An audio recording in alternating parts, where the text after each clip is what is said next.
자, 연료전지에 대해서 다시 한번 생각을 해볼게요. 자, 일단은 그냥 원래 연료전지가 어떤 어떻게 구성이 되는가라는 걸 먼저 얘기를 해주고, 그 다음에 실험이 도대체 왜 이따구로 진행이 되는가, 그거를 이제 얘기를 해줄게. 자, 연료전지는, 자, 에너지의 변화는 뭐냐면은 화학에너지가 전기에너지로 바뀌는 것을 연료전지라고 해요. 근데 이때 화학에너지는 뭐냐면은 산화환원 반응이야. 산화환원 반응. 여기서 이제 자 복습을 하고 있는 작업. 산화 반응이 뭐니? 산화 반응. 산소가 추가. 산소 결합. 그 다음 또 하나 뭐? 전자 삭제. 아, 삭제야. 전자를 잃는 반응. 전자가 사라지는 입장 아니야. 전자를 잃는다. 자, 공부 열심히 하고 있는 티가 나지. 그러면 반대겠지. 환원은 뭐야? 산소를 잃거나 전자를 얻거나, 요거를 산화환원 반응이래. 이 상태를 가지고 우리가 전기를 만들겠다는 거야. 그러면은 여기서 말하는 산화환원 반응은 이 산소를 플러스 되는 것과 전자를 잃는 이런 반응이 될까? 둘 중에 어떤 반응이 될까? 전기는 뭐야? 전기는 그냥 원론적으로 생각하자고. 바람은 뭐야? 바람. 공기가 이동하는 걸 우리 바람이라고 그러지. 전기라는 것은 전자가 이동하는 걸 전기라고 그래. 그러니까 결국에는 이 전자가 움직이는 반응을 이용해가지고 전기를 만들어내는 거야. 이렇게 어둠 날 때는 중학교구나.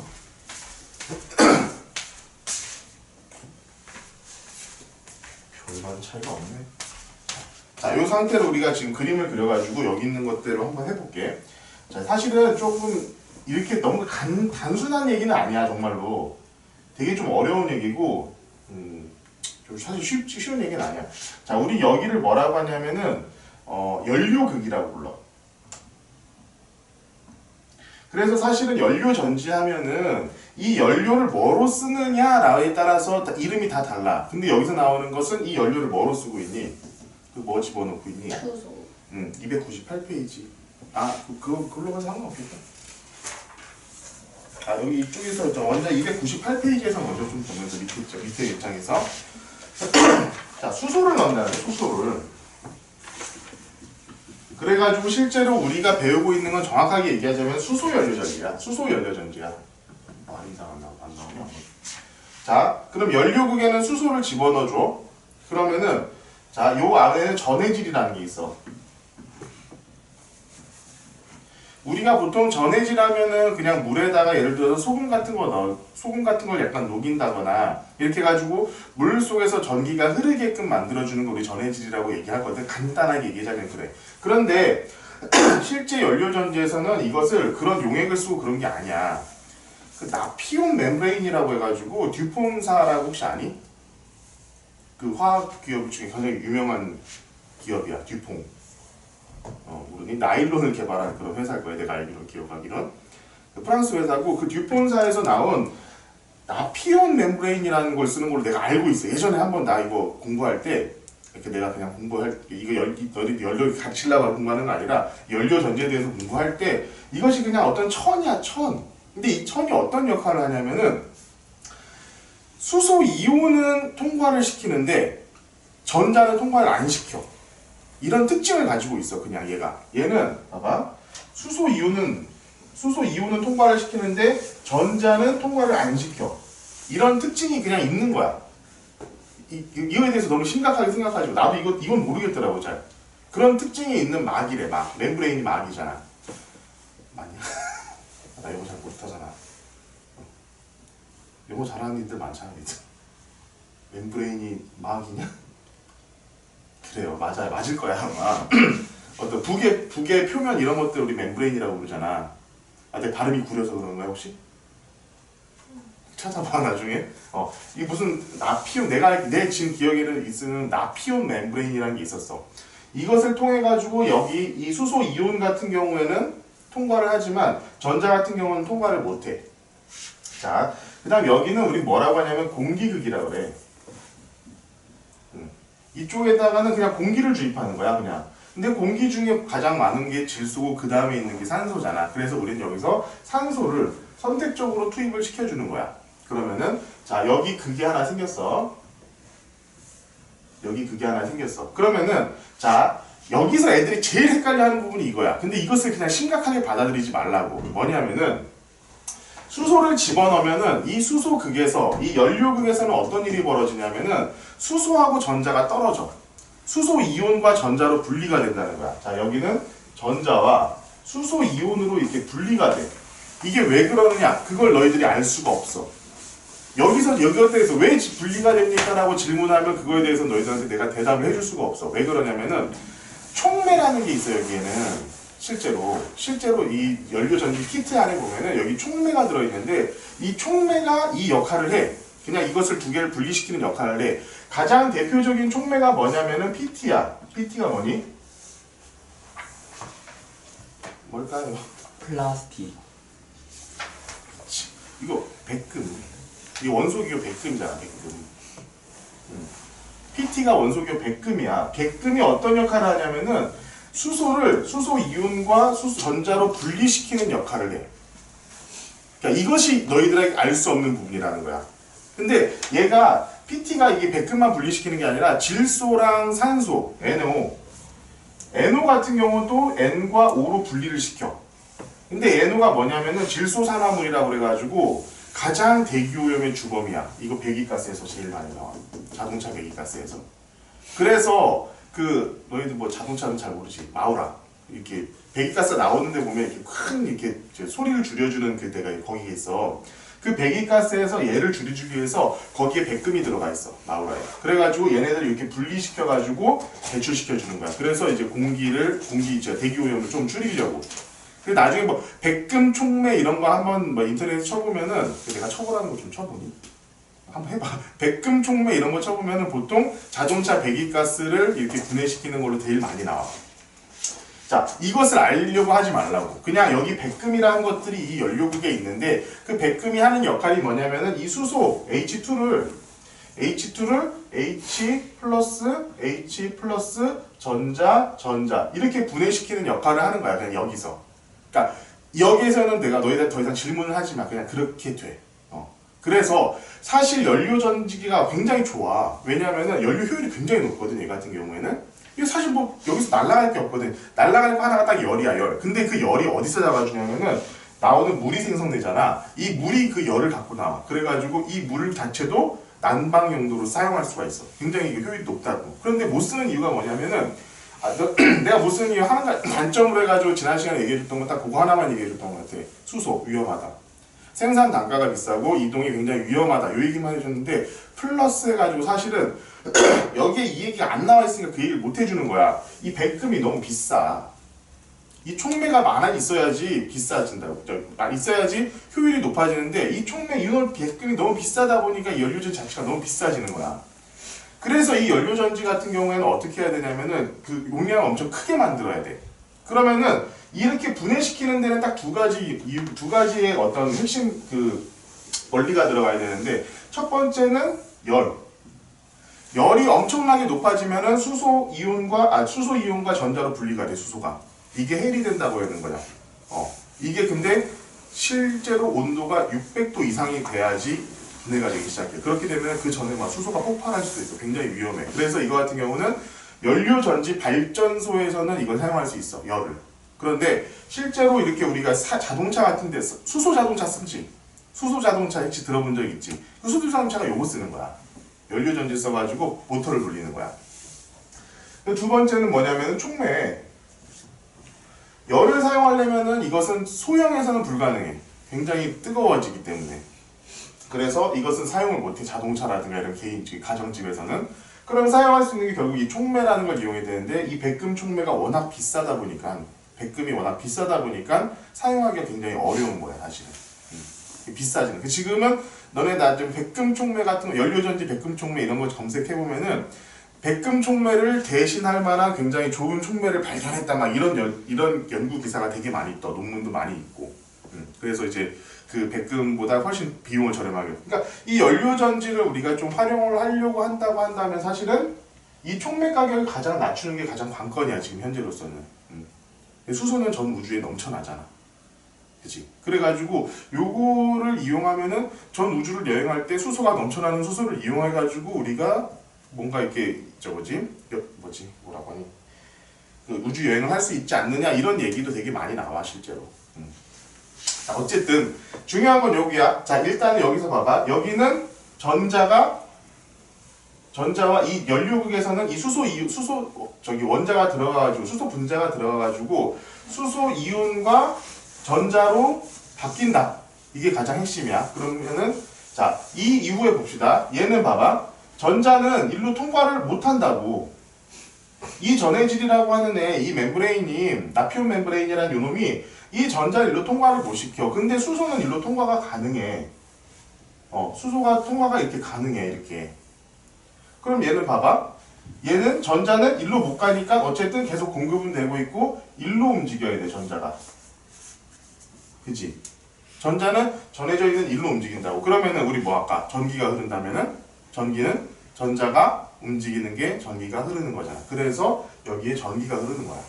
그러면은 봐봐. 전자가 이쪽으로 일로 움직여. 그러면 우리가 여기서 헷갈리지 말아야 될 부분이 이런 부분이야. 자, 우리 이렇게 되어 있는 회로에서 여기가 플러스 극이고 여기가 마이너스 극이지. 전류는 어디서 어디로 올라? 플러스에서 마이너스로 이렇게 흐르지. 그지? 하지만 전자는 어떻게 움직여? 전자는 이렇게 움직여. 그지?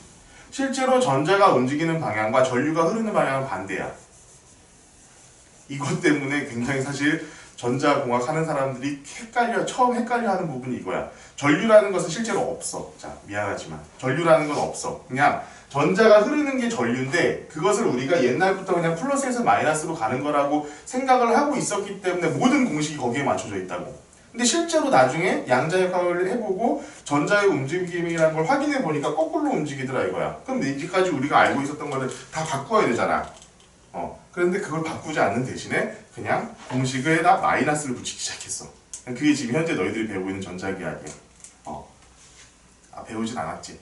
앞으로 배우게 될 전자기학이야. 근데 이제 전자가 이렇게 움직이잖아. 그러면 전자가 이렇게 움직이니까 여기가 무슨 극이 되는 거야? 여기가 음극이 되는 거야. 전자가 일로 가잖아. 전자가 일로 간다며. 전자가 나오는 부분이 음극이잖아. 그래서 여기가 양극이 되는 거야 그냥. 그래서 여기 봐봐. 연료극에서, 자, 음극에서 어떤 일이 벌어집니까?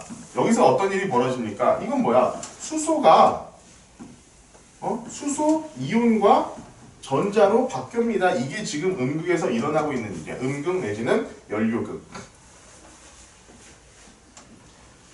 이거 좀 막 빡시게 가르치는 데서는 이거 두 개 다 가르친다. 연료극이라고 하는 음극이라고 하는 게 맞을 거야. 너희들은 음극이라고만 외우고 있어. 그래서 결국 음극에서 현재 일어나고 있는 이런 일이 일어나고 있는 거야 지금 현재로. 그럼 봐봐. 자, 여기 딱 산소가 딱 들어왔어. 이 산소도 마찬가지 여기 촉매가 있어. 그래가지고 얘도 O 플러스 O 이런 식으로 바뀐다고. 이 분자가 깨져. 분자 구조가. 그럼 분자 구조가 깨지면 어떻게 되니? 얘가 분자 구조를 이루고 있는 이유가 뭐야? 자, 우리 공유결합에서 배웠어. 얘가 왜 O 하나 이렇게 딱 따로 떨어져 있지 않고 자, O2 이런 식으로 이렇게 돼 있는 이유가 뭐라고 그랬어? 야, 이건 잊어버리고 있으면 안 되는 거야. 무슨 규칙이 있었지? 네, 기억해야 돼 얘들아. 옥텟 규칙이라고 기억해? 최외곽 전자가 8개여야지만이 가장 안정한 구조를 이룬다. 그거야. 그렇기 때문에 지금 얘네들 같은 경우는 전자 2개, 전자쌍 2개를 공유를 하고 있음으로 해가지고 여기가 자, 얘도 총 8개의 전자쌍을 갖고 있는 외최각 전자를 갖고 있는 것처럼 보여지기 때문에 이 결합을 하고 있다고 했잖아. 이게 무슨 결합? 공유 결합. 왜냐면은 맨 마지막 최외곽 전자 2개, 두 쌍씩, 그러니까 총 4개를 같이 공유를 하고 있기 때문에 공유 결합을 하고 있는 거야. 근데 이 결합을 깬다고. 그러면은 얘네 입장에서는 지금 전자 2개가 굉장히 고픈 아이들이 되는 거야. 얘 입장에서도 전자 2개가 있으면은 굉장히 안정될 텐데 라고 막 지금 난리가 나 있는 애들인 거지. 얘들 입장에서도. 여기서도 이게 분해되는 이유는 이거 촉매 때문이야.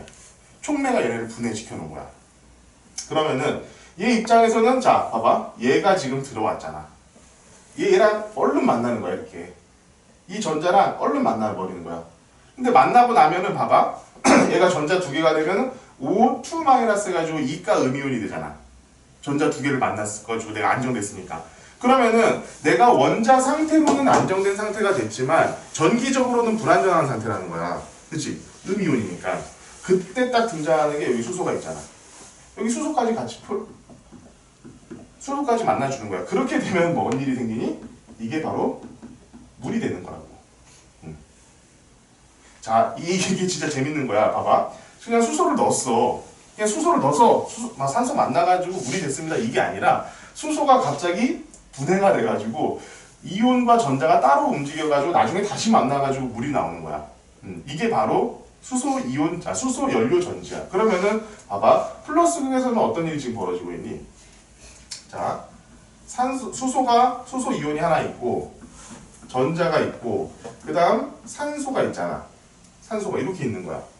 근데 산소 같은 경우에는 자, 얘는 지금 현재 중성이야. 중성이지만 얘는 어떤 느낌? 빨리 전자 두 개를 얻어야 되는 느낌이잖아. 그지? 그래가지고 여기 나와 있는 게 뭐냐면은 자, O2하고 자, O2가 이것을 이제 화학식으로 만들려다 보니까 이것을 조금 이렇게 만들어낸 거야. 수소 4개, 전자 4개. 사실 이렇게 하면은 그냥 H2야. EH2야. 이거 두 개 만나면 EH2잖아. 그치? 다 전자 4개에다가 수소 이온 4개면 이거 합치면 그냥 수소 2개 있는 거랑 똑같잖아. 4개 있는 거랑 똑같잖아. 근데 수소도 마찬가지로 공유결합을 하고 있기 때문에 H2로 존재를 하고 있고 그 H2가 2개 있는 상태인 거야. 그럼 얘 만나서 뭐가 돼? 결국에는 이 H2. 플러스극에서 일어나는 방식은 요거라는 거야. 그럼 결국엔 뭐냐? 이 연료전지의 음극에서는 어떤 일이 벌어지냐면은 자, 요런 수소랑 전자가 분리가 돼. 이 수소와 전자가 따로따로 움직여. 그런 다음에 플러스 극에서는 다시 만나는 거. 이렇게. 그러면 이때 나오는 이 물 같은 경우에는 뭐냐면 굉장히 고온이야. 온도가 높다라고 보여. 나도 왜 그런지는 몰라.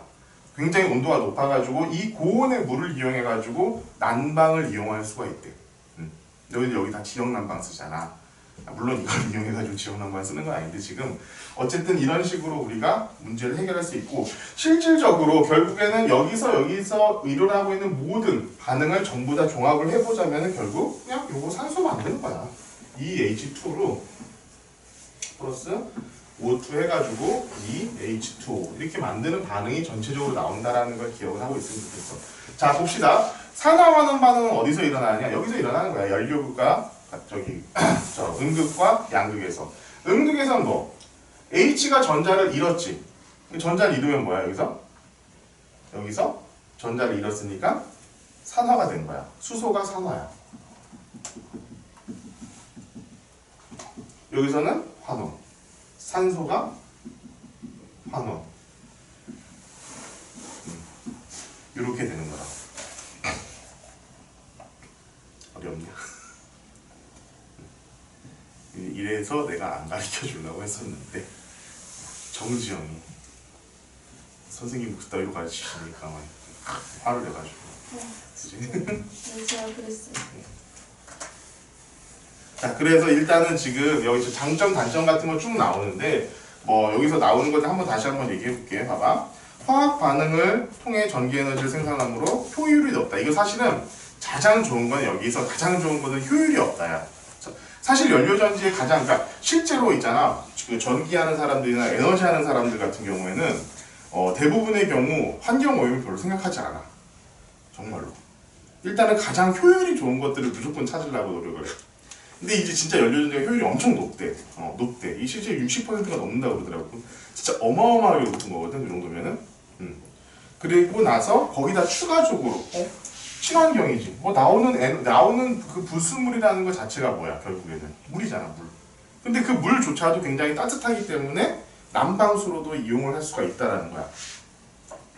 그래서 굉장히 효율이 높다. 그 단점은 여기서는 이제 백금총매가 없으니까 지금 백금총매를 너희들한테 가르쳐 줄 수가 없으니까 나와 있진 않지만 어쨌든 백금총매 이게 너무 비싸. 여기 있는 게 너무 비싸고 여기 있는 이 전해질이라는 것 자체도 굉장히 비싸.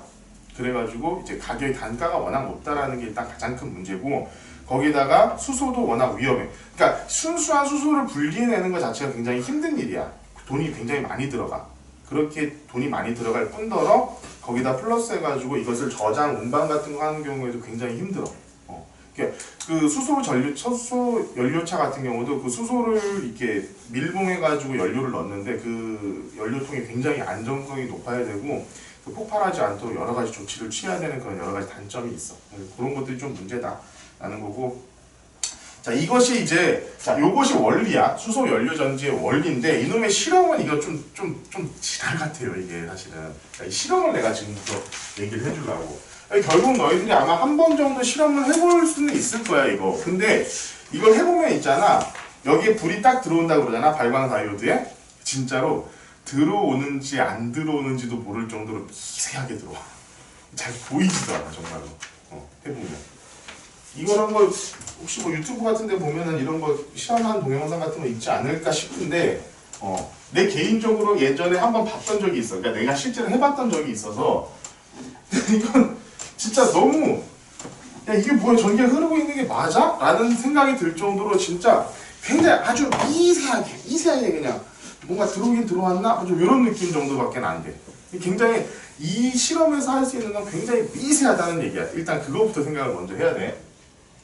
자, 일단은 촉매도 없어요. 촉매가 없어. 그리고 수소 어디서 공급해 올 거야? 수소도 없어. 산소는 어떻게 공급할 거야? 쉽지 않아, 전부 다. 모든 게 쉽지 않아, 이것은. 그리고 전해질은 이거. 전자는 움직이지 않고, 이온만 움직이게 하는 그런 전해질은 또 어디서 어떻게 구하고 어떻게 만들 거야? 이 모든 게 다 안 되는 조건이야. 거기서 그냥 어거지로 한번 해보자는 그런 조건이라고 생각을 하면 돼. 자. 처음에 뭔 짓을 해야 되냐? 자, 이 물에다가 수산화나트륨 섞니? 여기서 뭐 섞었니? 수산화나트륨 섞었어. 그래서 전해질을 비스무리하게 한번 만들어 놓은 거야. 비스무리하게 전해질을 넣고, 자, 여기다가 목탄이라고 돼 있니? 뭐라고 돼 있니 여기? 백탄이라고 돼 있네. 백탄이 뭐니? 숯이야, 숯. 너희들 그냥 어디지? 고깃집에서 써주는 걸 백탄이라고 해. 하얀 가루가 묻어 있잖아. 가끔씩 보면은 그 백탄이라고 해. 자, 여기다가 호일을 쌓았어. 호일을 쌓아가지고 처음에는 어떤 일을 벌여? 여기다가 전극을 넣어. 이렇게.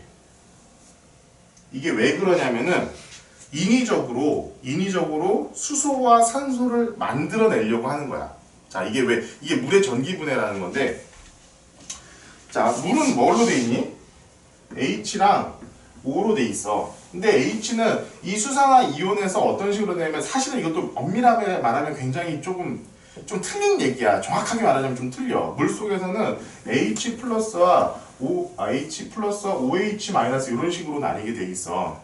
그런데 그냥 조금 간단하게 물론 이 OH에서 일부가 산소로 바뀌는 거거든. 그러니까 이것을 조금은 간단하게 해가지고 봐봐. 얘는 그냥 H 플러스인 애들이고 얘 같은 경우는 O 마이너스인 애들이잖아. 그렇지? 이렇게만 간단하게 생각을 하자고. 그러면은 자 여기가 플러스 극이고 여기가 지금 마이너스 극이지? 그러면은 이 플러스 극에서는 어떤 놈들이 나타날까? 얘네들이 나타나는 거야. 얘네들이 다 플러스 극으로 보이는 거야. 그럼 여기에 산소가 이렇게 계속 있는 거야. 여기. 산소가 이렇게. 그래서 그리고 이쪽에서는 수소가 이렇게 모이는 거야. 그래서 이 산소나 수소가 기체로 형성돼가지고 막 꼴꼴 올라오는 게 여기서 말하는 기포야, 기포가 발생한다. 그러니까 이 건전지의 입장에서는 전전지 플러스 쪽에서는 산소들이 발생을 하고 있는 거고 마이너스 쪽에서는 수소들이 발생을 하고 있는 거다라고 이렇게 생각을 하면 돼, 간단하게. 그러면은 자, 이 백탄을 이용하는 이유는 딱 그거야. 백탄은 공극이라는 게 되게 많아. 그러니까 뽕뽕뽕뽕 뚫려 있다는 거야, 그 안에가. 그러니까 예를 들어 숯은 되게 가볍잖아. 이렇게 큰 숯도 되게 가볍잖아. 밀도가 굉장히 낮다라는 얘기고 숯이 이렇게 있다는 중간에 구멍이 뽕뽕뽕 엄청 많이 나와 있다는 거 얘기야. 그러면은 그러니까 이 백탄을 쓰는 이유는 딱 하나야. 얘 구멍에다가 이 산소들을 잠깐 잡아두려고. 수소들을 잠깐 잡아두려고. 내가 왜 그래? 얘네들을 내가 지금 연료 전지로 써야 되니까. 이 수소와 이 산소들을 연료 전지로 내가 연료로 써먹어야 되니까 잠깐 잡아두기 위해서 이렇게 백탄이라든가 흑연 같은 것들을 쓰는 거야. 흑연은 이제 전기도 탄소로만 이루어져 있으니까 전기도 잘 통하는 물질이고. 그래서 이 백탄을 쓰는 겁니다. 그런 문제는 없니 혹시? 없어요. 어쨌든 백탄이나 흑연을 쓰는 이유는 요거다. 이 안에 공극이라고 하는 이 구멍이 뽕뽕뽕 뚫려 있는 것들이 굉장히 많기 때문에 거기다가 일정 시간 동안 산소 내지는 수소를 잡아두기 위해서. 자, 이렇게 보면은 자, 그러면은 봐봐. 지금은 현재는 여기가 플러스 극이고 여기가 마이너스 극이잖아. 그지? 얘가 전지를 딱 빼냈을 때도 당연히 여기가 플러스 극이 되고 여기가 마이너스 극이 되겠지. 왜? 수소들 있지. 산소들 있잖아. 그럼 산소 여기서 이렇게 전기가 이렇게 전자가 일로 가지 않겠어? 그지? 그러니까 여기는 다시 여전히 음극, 여전히 양극이 될 거야. 무슨 말인지 알겠지? 그럼 봐봐. 그럼 여기는 선생님 여기 H2가 돼 있을 텐데 여기 있는 기포들이 다 H2가 얘네들 같은 경우는 다 H2가 돼 있을 거 아니야. 얘네들 같은 경우는 다 O2가 돼 있을 테니까 이걸 어떻게 전해질로 바꿔줄까? 전자와 이온으로 분리를 시켜줄 겁니까? 촉매가 있어야 되는데 안 돼. 그러니까 전류가 굉장히 미세하게밖에 안 흐르는 거야. 얘네들 같은 경우에는 자 일부 그냥 남아있는 약간의 일부 H2, H 플러스와 전자로 나누어져 있는 아주 일부의 것들만 사용을 하는 거야 결국에. 이 공극에 남아있는 여러 가지 수소 이온들 중에는 이렇게 수소 기체가 된 놈들도 있겠지만 아직은 이렇게 남아있는 애들도 분명히 있을 거거든. 이런 애들만 사용을 하기 때문에 다이오드가 이걸 떼내고 여기다가 다이오드를 갖다 붙여놔도 다이오드는 사실은 뭐 이렇게 생겨먹는 거야. 이 다이오드를 갖다 붙여놔도 실질적으로 전류가 거꾸로 붙여놨다. 이 새끼 방향 반대다. 이런 거 알 필요 없어. 나중에 물리 가서 그러는데. 자 이렇게 붙여놓는다 하더라도 굉장히 아주 미세한 전류만 그냥 흐르게 되는 거죠. 아주 미세한 전자들만 가는 거야. 가가지고 결국 이 H 플러스 1로 가고 전자 1로 움직여가지고는 결국에는 여기서 그냥 만나서 수소가 물이 된다라는 얘기를 여기서 하고 있는 거야. 그때 지영이 너 질문했던 게 정확히 뭐였니 그래서? 백탄이 무슨 역할을 하느냐. 자 일단 가장 중요한 역할은 백탄은 수시야.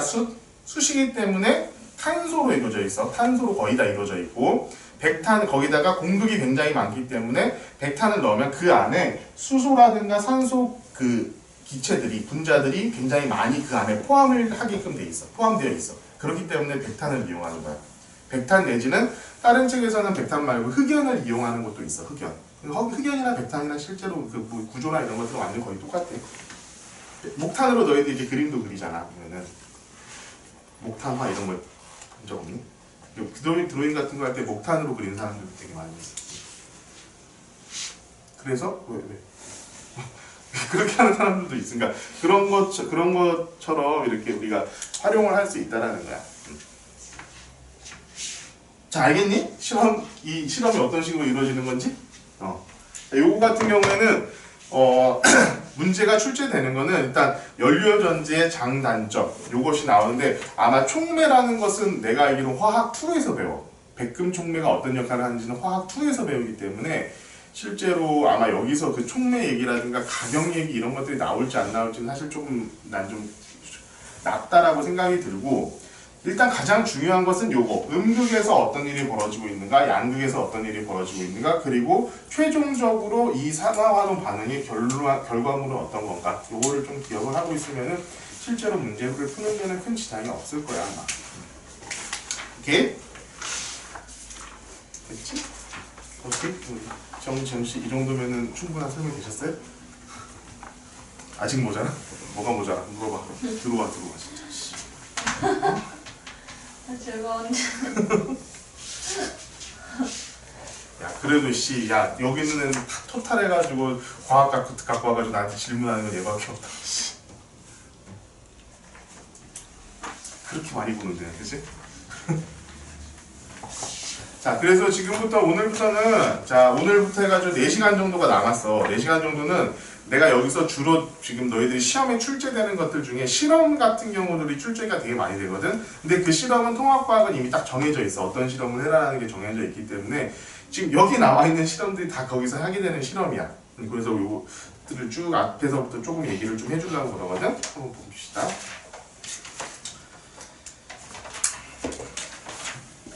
처음에 가장 먼저 하게 되는 게 분광기로 스펙트럼 분석하는 거야. 16페이지. 자, 이제 한번 쫙 총정리한다는 좀 그런 느낌으로 너희들 좀 봐줬으면 좋겠어.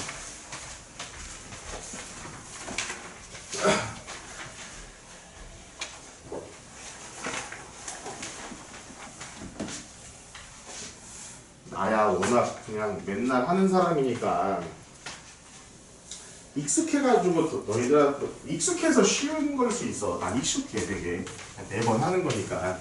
근데 이제 너희들은 그 익숙해지는 데는 너희들이 반복해서 하는 수밖에는 없어. 반복해서. 보통 저런 사이즈의 바세린은 없지 않냐? 가방에다 넣고 다니기는 좀 과한 사이즈 아니니? 제가 좀 건조해서. 저 바르세요. 쌤 때문에 관심 받고 있잖아요. 그런 거 좋아하지 않아? 어, 자, 스펙트럼 분석. 자, 이 스펙트럼 분석할 때 지금 옛날에 제일 우리 거의 이 수업 거의 초창기에 스펙트럼 얘기를 했었던 것 같은데 어떻게 분석하는지에 대해서도 지난번에 뭐 얘기를 했었던 것 같아. 스펙트럼 총 3가지가 있었지. 자, 연속 스펙트럼 있었고 흡수 스펙트럼 그 다음에 방출 스펙트럼 이렇게 3개가 있었던 거 기억을 할 거야. 연속 스펙트럼은 그냥 뭐 어떤 무늬 없이 그냥 처음부터 빨주노초 파남보가 다 있는 걸 연속 스펙트럼. 흡수 스펙트럼은 빨주노초 파남보가 있는데 그 중에 갑자기 어느 중간중간에 이렇게 뻥뻥뻥 구멍이 나 있는 이런 스펙트럼은 흡수 스펙트럼이라고 그랬고, 방출 스펙트럼은 까만 녀석들 사이에 전체가 까만 녀석들 사이에 이렇게 불빛이 나타나 있는 이런 애들은 우리는 방출 스펙트럼이라고 했었던 걸로 기억을 하셨으면 좋겠습니다. 자, 우리 분광기라고 해. 이 스펙트럼을 볼 수 있는 걸 분광기라고 그러는데, 분광기는 여기 보면은 저기 이렇게 무슨 망원경처럼 이렇게 생긴 게 있어. 그거 딱 보면은 이런 게 나타나. 스펙트럼 이런 것들이 딱 나타나게끔 돼 있는 거거든. 그러면 이 불빛을 우리가 어떻게, 이 안에 그냥 프리즘 하나 들어있어. 프리즘. 굉장히 작은 프리즘이 옆으로 이렇게 쭉 만들어지게끔 이 그러니까 분광기를 이렇게 위에서 보면은 여기에 이렇게 프리즘이 이렇게 들어가 있어. 이런 식으로. 그래가지고 빛이 들어오면 얘네들을 이렇게 딱 분해해가지고 여기서부터 여기까지 보여주게끔 되어 있는 이게 이제 분광기야. 간단해 되게. 분광기를 딱 보면은 어떻게 되어 있냐면은, 자, 이거 딱 봐. 여기 보면은 이렇게 우리가 흔히 백열등이라든가 이런 거, 일단 사실 백열등이 가장 확실해. 왜냐하면 그 열이 굉장히 많이 나오는 그런 불빛이기 때문에. 백열등 같은 걸 보면 딱 연속 스펙트럼이 쭉 잘 나와. 그런데 흡수 스펙트럼은 뭐냐? 봐봐. 어떤 광원이 있어. 어떤 광원이 이렇게 있는데 이 광원이 있고 그 앞에 어떤 기체가 있다는 거야. 저온의 기체들은, 자 봐봐. 기체도 다 분자일 거 아니야. 그럼 여기 있고 이렇게 뭐 전자 껍질이 이렇게 있겠지. 그러면은 에너지가 일로 딱 때리면, 이 기체를 때리면은 여기에 있던 전자가 에너지를 받아가지고 일로 딱 도약을 한다고, 이쪽으로 이렇게. 그치? 그러면은 이 바깥에서 내가 관측하는 사람 입장에서는, 얘를 보고 있는 관측하는 사람 입장에서는 얘를 요만큼 올리는 에너지에 해당하는 스펙트럼은 보이지가 않게 되는 거야. 얘가 흡수를 해버리니까. 얘가 요런 만큼의 에너지를 흡수해버리니까 보이지가 않아. 그러니까 이렇게 뻥뻥뻥 뚫리는 애들이 나타나는 거지. 이게 바로 흡수 스펙트럼이야. 우리가 태양빛을 보면은 이런 스펙트럼이 나타나. 방출 스펙트럼은, 자, 이렇게 광원이 있는 게 아니라 굉장히 고온의 기체가 있다 이거야. 고온의 기체라면은 봐봐. 여기에서 위에 있는 놈들이 이렇게 있는 거지. 고온이니까 에너지를 많이 갖고 있는 애잖아. 그럼 이 얘네들이 일로 뚝뚝 떨어져. 내지는 여기 있는 애들이 이쪽까지 떨어지기도 하겠지. 그치? 그럼 떨어지면서 어떻게 돼? 여기가 에너지보다 여기 에너지가 낮은 에너지이기 때문에 에너지를 방출한다고. 여기 에너지보다 여기 에너지가 낮기 때문에 에너지를 방출해. 그럼 이 방출되는 에너지를 우리가 눈으로 볼 수 있는 게 이렇게 색깔이 이런 데 나타나는 거야. 그러니까 전자 껍질이 워낙 많잖아. 많이 있기 때문에 얘가 일로 내려올 때의 에너지, 얘가 일로 내려올 때의 에너지, 얘가 일로 내려올 때의 에너지는 다 달라. 그리고 정해져 있어. 그렇다 보니까 동일한 기체가 있다면은 이 스펙트럼이 일정하게 나타난다는 거야. 일정하게 나타나기 때문에 이렇게 나타날 수가 있다라는 거지. 보면은 백열등이나 햇빛 같은 것들을 쭉 보면 이렇게 되고, 태양 같은 경우에는 보면은 태양에 있는 태양 주위에 있는 대기가 이 스펙트럼을 잡아먹는 경우가 되게 많이 있어. 그래가지고 특히 길이 이제 이게 흡수 스펙트럼이 나타나는 경우가 있고, 어떤 미지의 별 잘 모르는 것들 같은 경우에 봤더니만은 이렇게 우리가 스펙트럼이 나타나더라. 이렇게 되어 있는데, 실제로는 17페이지에 보는 3번, 4번 문제 한번 봐봐라. 문제 보통 이렇게 많이 나와. 근데 너희들 시험 문제 컬러로 나오는 학교가 없잖아. 시험 문제지가 컬러로 나오는 학교는 없어. 다 그러면 어떻게 나오겠니? 흑백으로 나올 거야. 흑백으로 나오니까 그냥 줄무늬만 나오게 돼 있어. 줄무늬만. 줄무늬만 나오게 될 텐데, 그 줄무늬를 딱 보면은 어디가 딱 연결이 되어 있는 것들만 딱 찾으면 돼요. 여기서는 사실은. 그래서 자, 봐봐. 이에 대한 설명으로 옳은 것은, 자, A, B, C, D 같은 경우에는 뭐니? 방출 스펙트럼이야. 방출 스펙트럼. 여기서 에너지들이 나오고 있는 애들이야. 그러니까 A라는 기체, 고온의 A라는 기체에서는 이런 에너지들이 나오고 있는 거고, 고온의 에너지 B, C, D 같은 애들 같은 경우에는 고온의 기체에서 이런 에너지들이 쭉쭉쭉 나오고 있는 거라고. 그런데 별빛을 딱 봤더니 별빛에서 쭉쭉쭉 이렇게 중간중간 빠져있는 애들이 보이는 거지. 그럼 봐봐. A, D는 서로 다른 원소의 스펙트럼이다. 딱 봐봐. 누가 봐도 다르지. 지금 다 다르잖아. 비슷한 구석이 없잖아. 자, A, D는 방출 스펙트럼이다. 맞지? 자, 별빛의 흡수 스펙트럼을 관측하면 별을 구성하는 원소의 종류는 알 수 있지만 함량은 알 수 없다. 자, 함량을 알 수 없을까? 여기가 좀 헷갈릴 것 같아.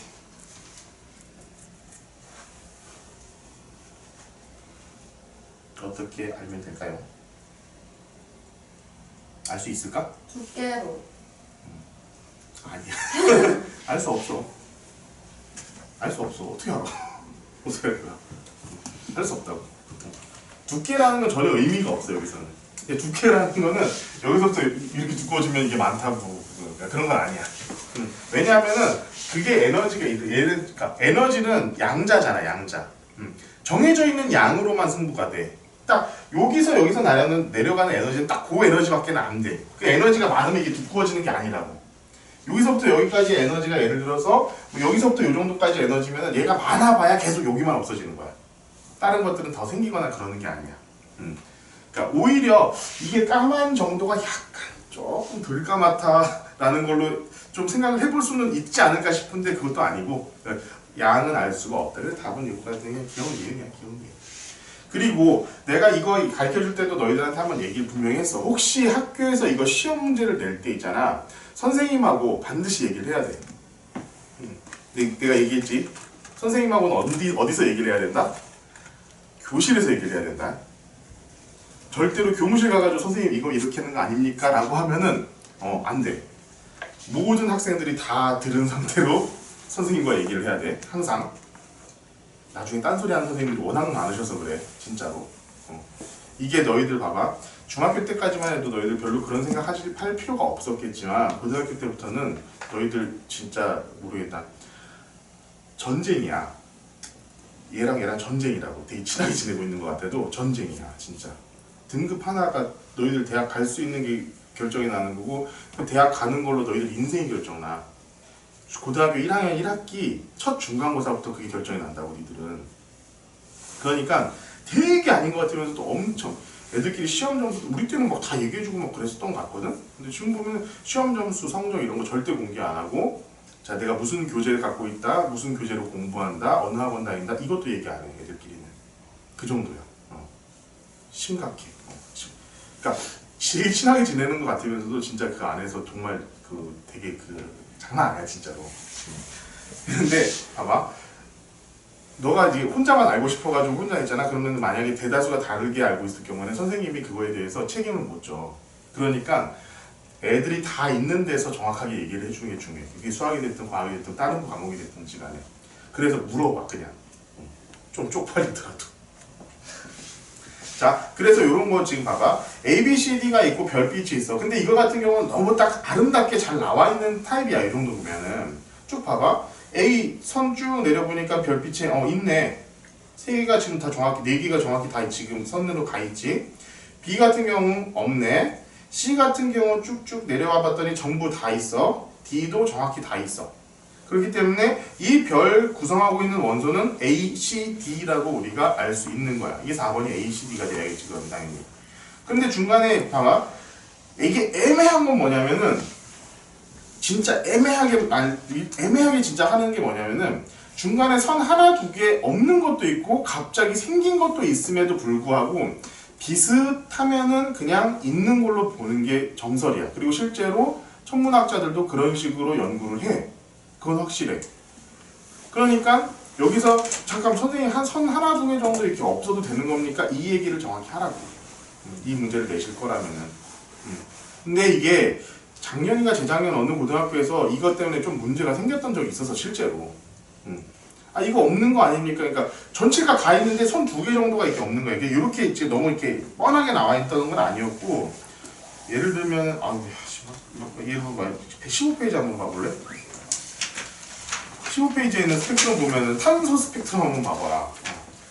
난해하잖아, 난해한데 여기서 예를 들어 한두 개가 예를 들어 없다라고 치자. 굉장히 뭐 줄이 한 15개 정도가 있는데 거기서 한두 개 정도가 없다라고 쳤을 때 그것이 과연 그 원소이냐 아니냐라는 것을 우리가 단정 지을 수 있느냐 이거지.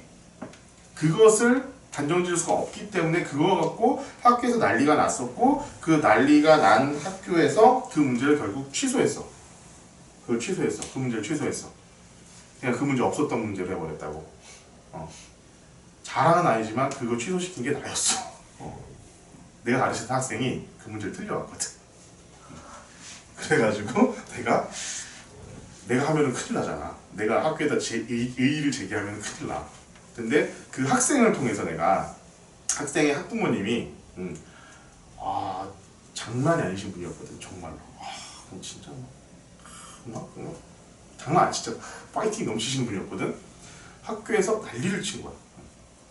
그러니까 엄마도 잘 모르지 어떻게 대학 교수한테 물어봤더니 막 이러면서 가지고 이렇게 하셨다는 거야. 그래서 결국엔 그 문제를 취소시켰어, 학교에서. 근데 내가 너희들한테 이걸 하면 안 되는 이유를 말해줄게. 너희들 미움받아. 학교에서 그 친구 굉장히 미움받았어. 그것 때문에. 진짜로. 근데 있잖아, 이게 진짜 난 진짜 세상에서 가장 최악의 갑질이 고등학교 선생님들이 학생들한테 하는 갑질이라고 생각하거든. 그게 뭐냐면 너희들 학생부를 쥐고 있잖아. 학생부 써주는 건 학교 교사의 고유 권한이야. 그러니까 내가 마음대로 써도 상관이 없는 거야. 저 새끼가 마음에 안 들어.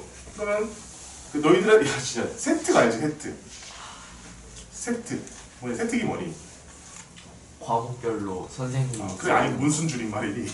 세부특기사. 세부특기사항이야. 과목별로 너희들 있잖아. 야, 너네는 한 반에 예를 들어서 30명이 있다고 치자. 30명이 있으면은 이 30명이 얘는 어땠고요, 얘는 어땠고요, 얘는 어땠고요. 그거 다 쳐줄 것 같아 선생님들이? 아니야. 니네들이 써서 갖다 줘. 그럼 니네들은 어떻게 쓰겠니? 니네 잘 쓰겠지. 세부특기사항만 써주는 학원이 따로 있어, 서울에는. 그걸 따로 써줘 진짜로. 그럼 써주면은 그걸 갖고 선생님이 그래 알아서 컨트롤 C 컨트롤 V 해주는 선생님만 해도 정말 감사한 선생님이야. 근데 얘가 나한테 찍혔어.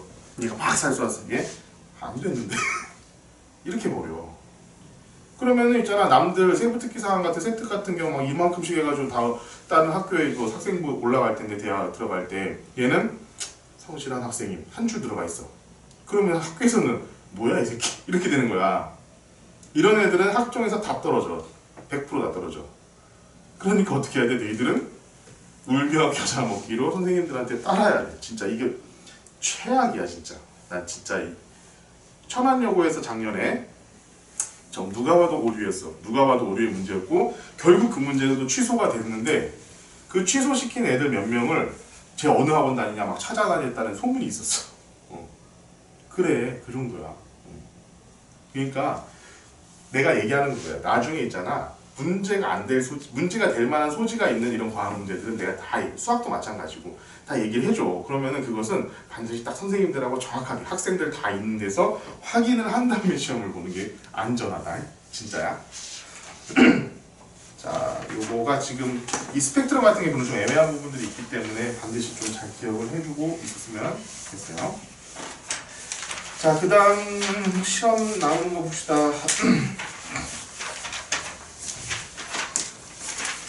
자, 알칼리 금속 성질 해가지고 36페이지 있네. 여기까지만 하고 잠깐 쓸게. 자, 우리 알칼리 금속과 할로젠 원소 기억을 하고 있을란가 모르겠어요. 자, 알칼리가 뭐였니? 알칼리 금속.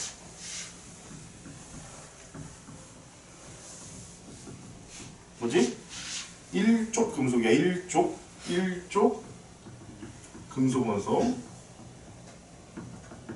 그러면은 수소는 비금속이기 때문에 리나칼로 시작하겠지. 리튬, 나트륨, 칼륨, 맞지? 칼륨이지. 칼륨. 그다음 뭐였니? 기억이 나지 않는다.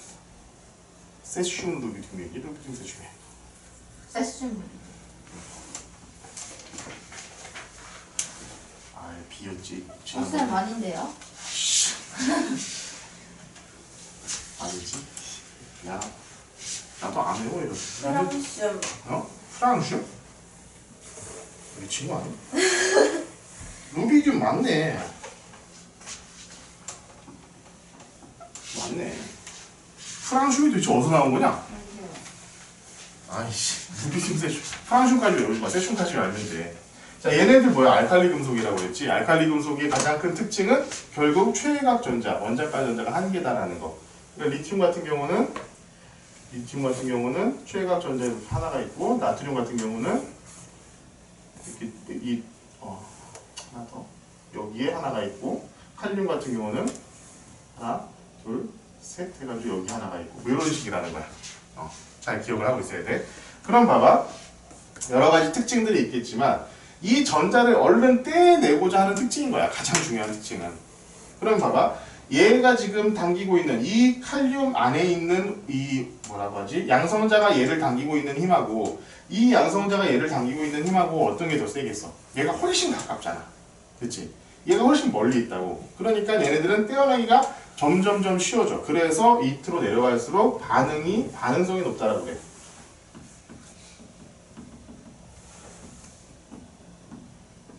자, 격렬하게 반응한다라는 게 여기 바로 반응성이 높다라는 거야.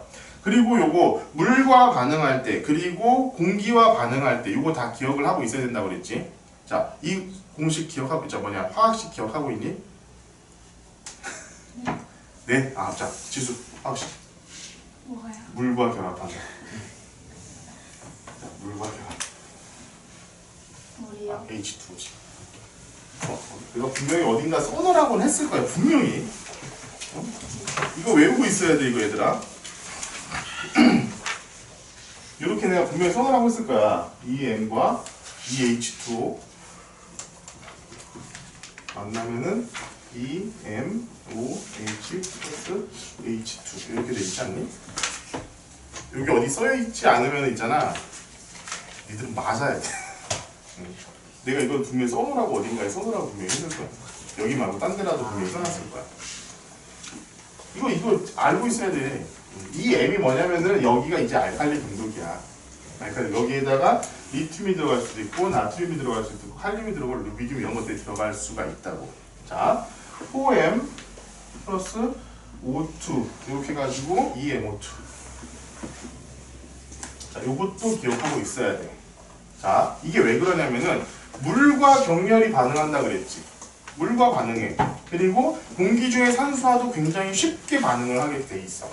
그래가지고 알칼리 금속 같은 경우는 가장 대표적인 특징이 바로 물에 넣으면 튀는 거. 그리고 산소. 그러니까 원래 광택이 있잖아. 보통 광택이 있거든. 금속은. 금속이 왜 광택이 있는지는 나중에 화학하면 다시 배워. 금속 결합이라는 걸로 다시 배우기 때문에 전자가 그 빛을 반사하기 때문에 반짝거리는 거야. 반짝거리는 것이 산소와 만나가지고 갑자기 얘네들이 산화가 되는 거지. 그럼 녹슨다고 하지. 녹슬어가지고 이제 다시 바로 이제 뭐라고 해야 되냐? 이게 뭐지? 이렇게 녹슨 것처럼 뭐 뿌릿뿌릿해진다라는 것들 우리가 다 봤었던 것 같아. 봤었어야 해. 그리고 기억을 하고 있으셔야 됩니다. 야, 니네들은 나 말고 또 장풍 강의까지 들었던 애들이잖아. 응? 어떡하려고 애들이요? 자, 기억을 하십시오. 왜냐? 자, 요런 이유 때문에 이 공식은 요 수식 같은 경우는 너희들 좀 기억을 하고 있는 편이 좋을 거야. 여기서 이 M이 뭐냐면 다 알칼리 금속 그냥 화학교를 쓰기만 하면 돼. 알겠지? 자, 이렇게 만난다는 거야. 그럼 봅시다. 자, 리튬 봐봐라. 여기 실험해봤어. 리튬 지금 시커멓지?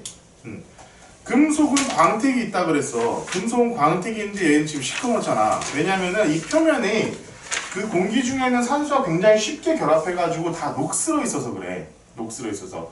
이것을 싹 뚝 자르면은 거기 자체는 굉장히 반딱반딱해. 반짝거린다고. 그런데 조금 지나면 다시 바로 산화가 돼가지고 어두컴컴해져. 이게 봐봐.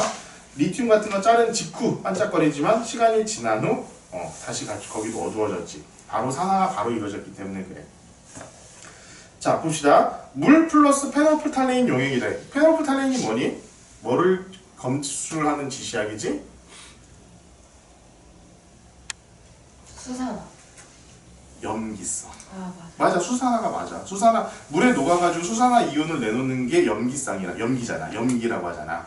그럼 봐봐. 얘네 페놀프탈레인 용액을 넣은 상태에서 물과 반응시켰더니 어떻게 돼? 페놀프탈레인 용액에서 염기가 지금 검출이 된 거지. 봐봐. 여기 염기 있지. 수산화 이온이 있잖아. 얘가 검출이 되는 거야. 자, 애들이 가장 헷갈려하는 거 요거. 페놀프탈레인 용액에서 얘가 봐. 물과 만나서 수소와 염기가 형성된다. 요 얘기야. 어떤 알칼리 금속은 어떤 알칼리 금속이든지 간에 물과 만나가지고 수소와 기체가 팍팍 튀면서 기체가 발생을 하는데 그 기체에다가 불을 갖다 대면 퐁퐁퐁 터져. 그게 수소라서 그래. 그래서 수소 같은 것들이 아까 얘기했잖아. 연료전지에서 수소 이동하기 굉장히 힘들다고. 난해하고 굉장히 안전장치를 많이 해야 되고.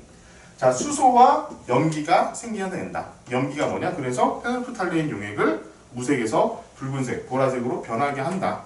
여기까지가 우리 다 기억을 해야 되는 부분이다. 무슨 말씀이신지 알겠습니까? 그리고 가장 중요한 거 요거. 요 얘기도 많이 나온다. 예를 들어서 칼륨하고 나트륨 리나칼이야. 보통 리나칼만 나와. 루비듐하고 세슘 같은 경우는 국가에서 정한 위험물이기 때문에 아무렇게나 쓸 수가 없어. 이것도 사실 칼륨부터가는 그 학교 실험실에도 내가 몇 그램이고 몇 그램 사용했는가 그거 아마 맨날 이렇게 적어가지고 보고를 해야 되는 걸로 나도 알고 있어. 정확하진 않아. 얘는 루비듐하고 세슘 같은 경우에는 국가 지정 위험물이야. 너희들 그 영화 같은 왜요? 물에 닿으면 터지거든요. 너희들 영화에서 보면은 폭발 장면 같은 거 있잖아. 이런 것들 실제로 물에다가 칼륨 덩어리 던져가지고 찍어. 그래가지고 폭발 장면을 찍어. 그것을 이제 찍으면 별거 아닌 것 같은데 그 영화 여러 가지 효과를 통해서 굉장히 이제 극대화를 시키는 경우가 많이 있지.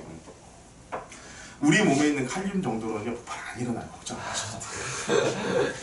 자, 요거 가능성이 일로 갈수록 높다라는 거. 그리고 리나칼로 해가지고 실험을 할 거야. 보통 보면은 37페이지 3번 봐봐. 리튬, 나트륨, 칼륨 하지. 어디에서 가장 격렬하게 반응을 하겠는가? 당연히 칼륨인 경우에서 가장 격렬하게 반응을 할 것이다 라고 우리가 생각을 해주면 좋을 것 같습니다. 자, 잠깐 쉬었다가